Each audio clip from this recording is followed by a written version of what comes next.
Oh, I want you to meet Efrain, his Mayan descendant. He's gonna help me with the group because the authorities only allow one tour guide, 25 people. Today is a bigger group, that's why he's gonna help me. Is it okay? Yeah. Yes. Efraín, okay? My friends, gracias. Bueno, ahorita aquí vamos a estar. The name of the place was pronounced a little bit different in the pre-Hispanic history than today. For sure, not chicken pizza. It was pronounced chi. Chen. It's ha. The word chi means mouth in Mayan. Chen, holy well. It's wizards, and ha, water. If you put everything together, it means at the mouth of the well of the wizards of water. At the mouth of the well of the wizards of water. According to archaeologists, it is believed that the wizards of water, at the side of a cenote, a ritual was done and rain dropped here.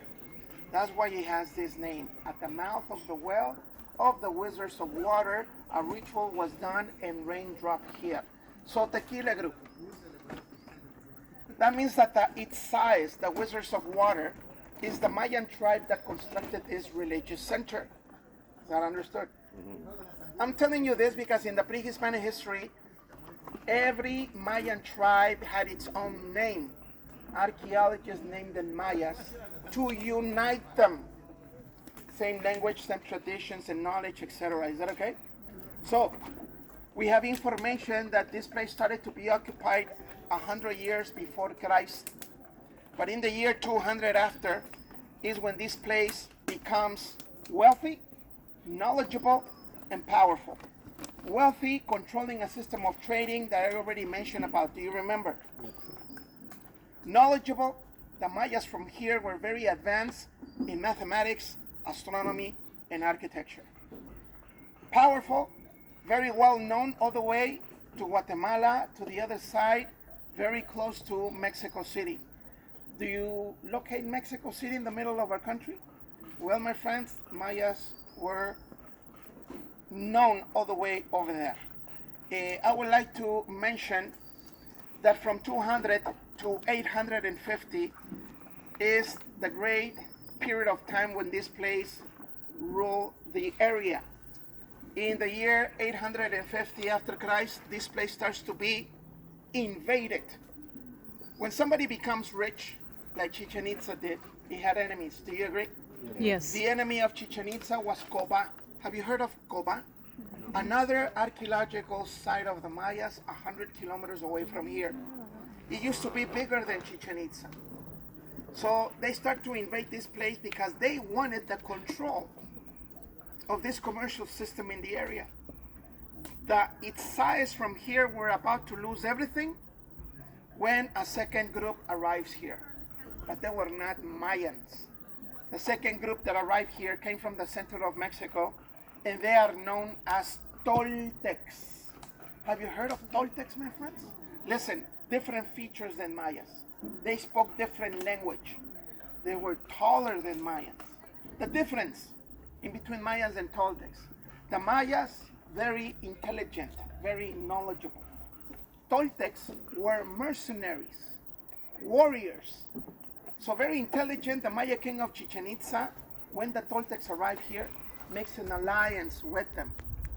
So the problem of Chichen Itza was solved. 900 years after Christ, nobody dared to invade Chichen Itza anymore because now we had the most powerful army of the region with the Toltecs. Do you agree? So things change. Toltecs and its size from here goes and invades their eternal enemy now, Coba. The Maya war tequila group was not to kill many Mayans to win it. The Maya war was to capture the other Maya king of the other Mayan tribe alive. When they capture the king of Coba alive, they show him naked in front of his village to dishonor him. And then they decapitate that Maya king. When the king of Coba was decapitated, Toltecs, with its size from here, gained 44,000 slaves that were used to construct the area that everybody visits over there. So this explanation is important for you to understand, because the area that everybody visits over there is Mayan Toltec, and is dated 900 years after Christ. This building forward, pure Mayan, 100 years after Christ. This is more ancient, is the most ancient constructions in Chichen Itza. Is that understandable? Yes. Now, archaeologists recently investigate the most important reason why this place was abandoned, out of several reasons. But listen to this. Archaeologists investigate caves around here. Inside the caves, of course, they found many stalactites and stalagmites. Do you know what they are? When archaeologists opened them up, it's like a book for them. They could understand the type of weather that Mayas went through many years ago. Thanks to this investigation, archaeologists let us know that this place suffered a terrible drought in the year 1100 after Christ. And guess what? Archaeologists share with us that it didn't rain here for approximately 60 years. Wow. You're forgetting your magic word. Wow. My friends, isn't that amazing? It's too much time. No? You know, this brought many big problems. Local people stopped believing in their priests and kings that were the government. They used to say to themselves, it's not raining because our priests and our kings are not heard by the gods. So these are big internal problems. Do you agree? When it doesn't rain for that long, the only water left here was from cenotes. But what happens when it doesn't rain for that long? The level of the water of the cenotes go down drastically, to the point that the few water left was starting to be contaminated. So its size, the Wizards of Water, had to abandon this place in the year 1250 after Christ, moved to Guatemala, to an area called El Petén, in where they construct their last religious center, known as Petenitza, next to a river, and that religious center survived until the conquistadors arrived in the 1500s. Wow. So what happened to this place? When it was abandoned in the year 1250 after Christ, the jungle started covering these buildings. In the early 1900s, when this place starts to be explored professionally by archaeologists, one of the first buildings explored here is this one. It looked like a hill.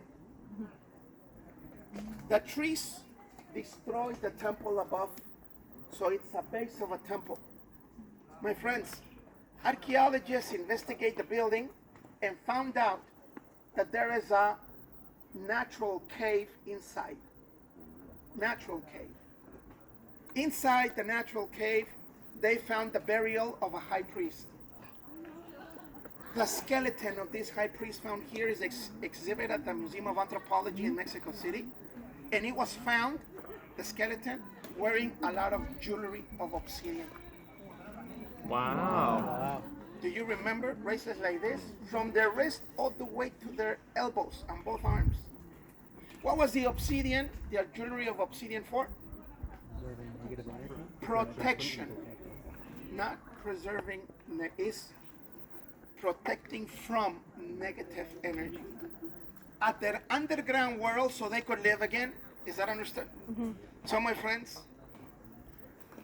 the investigation of the cave went on, and archaeologists found out that when the sun is at the highest point here, that would be the 23rd of May, the sun, when it's at the highest point, lights up the tunnel that leads to the natural cave, so the cave could be light up naturally by the sun. Wow. Your tour guide, Ricardo, me, myself, and I like to work with pictures that are impressive. It took me 2 years to have the permission to go to the top of this building and take a picture when the cave is light up naturally. Wow. So my friends, just give me a minute. Sometimes this is too much technology for me. Yeah, I'm serious. Sometimes I don't know, but look, I'm doing my best here. Here we go. Here then. I would like to mention that I took the picture from the top. I could not go down because we need special equipment. But take a look at this picture. Do you see the cave light up naturally by the sun? Yes or no? Look at here.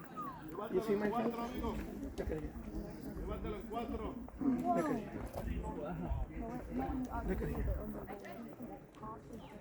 Do you see it? Look at here. Yeah.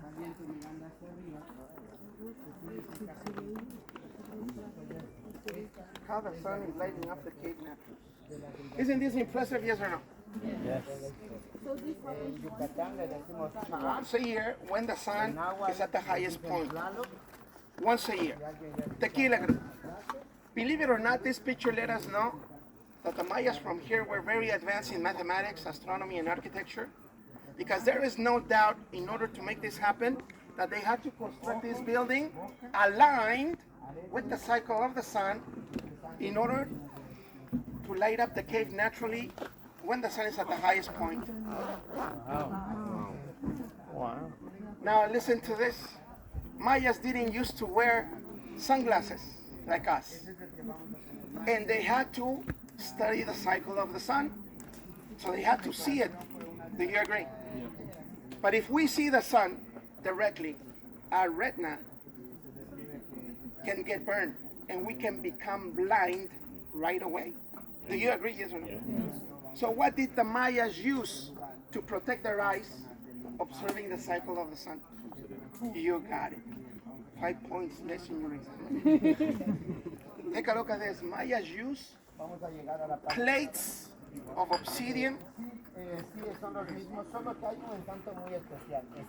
Plates of obsidian, like this one, that acted like a filter to observe the cycle of the sun. My friends, I have a picture that let us know how Mayas can see the sun through these plates of obsidian. Look at this. This is interesting.